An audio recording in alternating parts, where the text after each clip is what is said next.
ईश्वर भगवान की जय।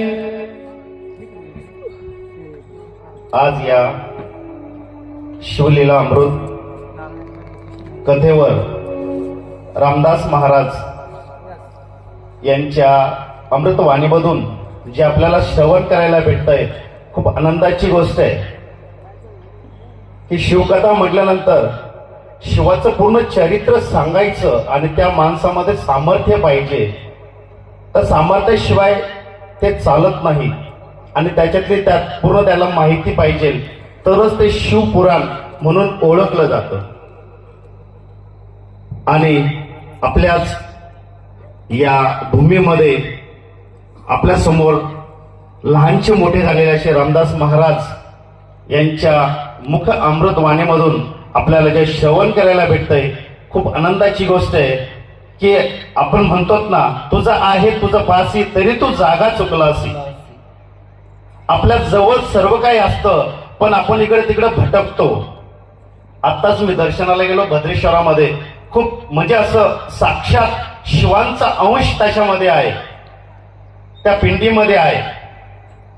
पण आपण आपलं गाव सोडून इतर गाड्या घेऊन फिरतो, 10 किलोमीटर 50 किलोमीटर जातो. ते जाण्यापेक्षा तुझं आहे तुझं बासी तरी तू जागा चुकलासी, आपण ते करायचं. आणि खरंच ज्याला कोणाला जी काही समस्या असेल त्या भद्रेश्वराच्या चरणी सांगतो की आपण फक्त तिथं 3 लवंग आणि 1 लोटा जल टाकायचं आणि आपली जी इच्छा असेल ती मागायची. साक्षात त्या शिवाचा अवतार आहे.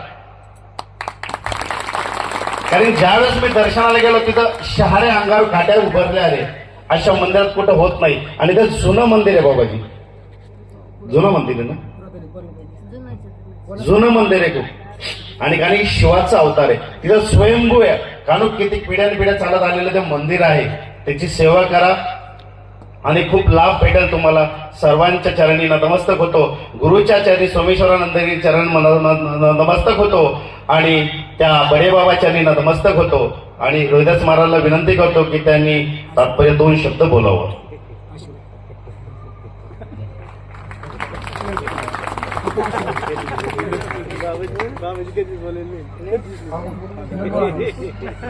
शिवगोरक्षा लक्षात महाराजांच्या नावातच रामदास आहे.